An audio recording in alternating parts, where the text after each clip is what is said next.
Assalamualaikum warahmatullahi wabarakatuh. Kami dari kelompok 2. Di sini kami akan mempresentasikan tentang kimia periode unsur golongan ketiga. Mari simak penjelasannya. Kimia unsur periode 3. Yang pertama, kelimpahan unsur dari periode 3. 1. Natrium atau Na. Elemen terbanyak keempat di bumi, terkandung sebanyak 2,6% di kerak bumi. Yang kedua, magnesium atau Mg. Elemen terbanyak ke-8 yang membentuk 2% berat kulit bumi, serta merupakan unsur terlarut ketiga terbanyak pada air laut. Yang ketiga, aluminium atau Al. Adalah unsur logam yang biasa dijumpai dalam kerak bumi, yang terdapat dalam batuan seperti feldspar dan mika. Yang keempat, silikon. Silikon merupakan unsur kedua paling berlimpah di bumi setelah oksigen, yaitu mencakup 25,7% dari kandungan kerak bumi. Yang kelima, sulfur. Di alam belerang dapat ditemukan sebagai unsur murni atau sebagai mineral-mineral sulfid dan sulfat. Yang keenam, klorin atau Cl. Dapat dijumpai di alam dalam bentuk gas. Klorin berwarna kuning kehijauan dan sangat beracun.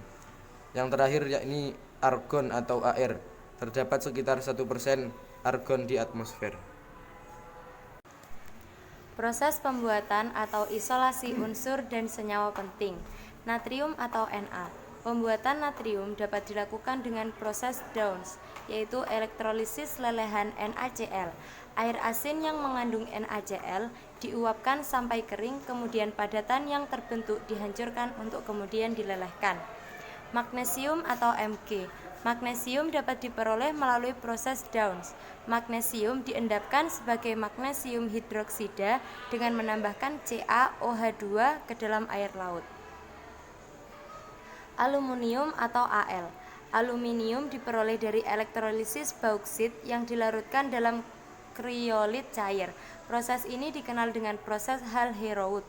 Pada proses ini, bauksit ditempatkan dalam tangki baja yang dilapisi karbon dan berfungsi sebagai katode. Adapun anode berupa batang-batang karbon yang dicelupkan dalam campuran. Silikon atau Si. Silikon dapat dibuat dari reduksi SiO2 murni dengan serbu aluminium pada suhu tinggi.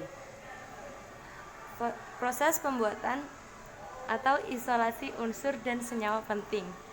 Fosfor atau P. Fosfor atau fosfor dibuat dalam tanur listrik dengan memanaskan fosforit, pasir, dan kokas. Sulfur atau S. Pembuatan belerang pertama kali dikembangkan pada tahun 1904 oleh Franz yang mengembangkan cara untuk mengekstrak belerang yang dikenal dengan cara Fras. Klorin atau Cl. Elektrolisis larutan NaCl menggunakan diafragma. Elektrolisis lelehan NaCl. Argon atau Ar. Argon dapat diperoleh dari atmosfer atau udara bebas secara destilasi fraksional pada udara cair atau dengan mengemisikan positron atau elektron ke atom K. Selanjutnya, manfaat dari periode ketiga. Yang pertama ada natrium. Nah, salah satunya itu contohnya itu Na-benzoat dipakai dalam pengawetan makanan. Nah, contohnya itu untuk makanan atau minuman. Contohnya untuk minuman itu soda, jus lemon. Kalau makanan itu bisa jelly atau kecap. Selanjutnya magnesium. Magnesium itu manfaatnya bisa dipakai dalam proses produksi logam kaca dan semen. Untuk membuat konstruksi pesawat, logamnya disebut magnalum. Selanjutnya untuk aluminium, contohnya itu untuk membuat konstruksi bangunan, untuk membuat magnet yang kuat, untuk membuat berbagai alat masak. Selanjutnya silikon. Silikon itu bisa dipakai dalam pembuatan kaca, terutama sebagai dalam pembuatan semikonduktor. Kemudian ada fosfor, dipakai menjadi pada proses produksi logam kaca dan semen. Untuk membuat konstruksi pesawat, pemisah sulfur dari besi dan baja. Kemudian ada sulfur. Sulfur ini bisa dipakai pada proses produksi logam, kaca, dan semen. Kemudian ada klor. Klor dipakai pada proses pemurnian air.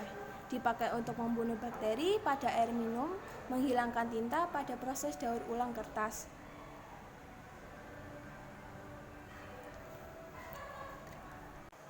Sekian dari kami, selanjutnya kita akan menyimak video penjelasan tentang sifat fisik dan kimia unsur periode 3. Terima kasih. Wassalamualaikum warahmatullahi wabarakatuh.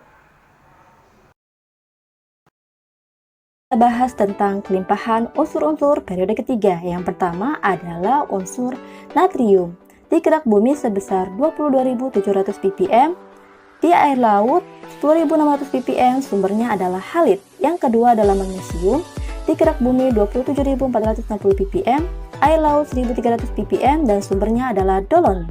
Yang ketiga adalah aluminium. Di kerak bumi 82.000 ppm, di air laut 0,005 ppm, dan sumbernya adalah bauksit.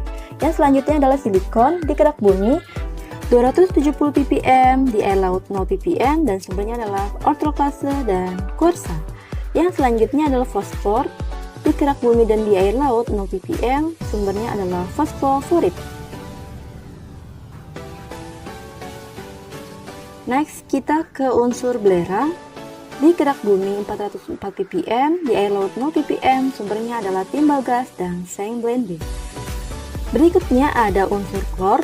Di kerak bumi 126 ppm, di air laut 16.000 ppm, sumbernya adalah halit dan silfit. Dan yang terakhir adalah unsur argon yang hanya terdapat di udara sebanyak 9.300 ppm.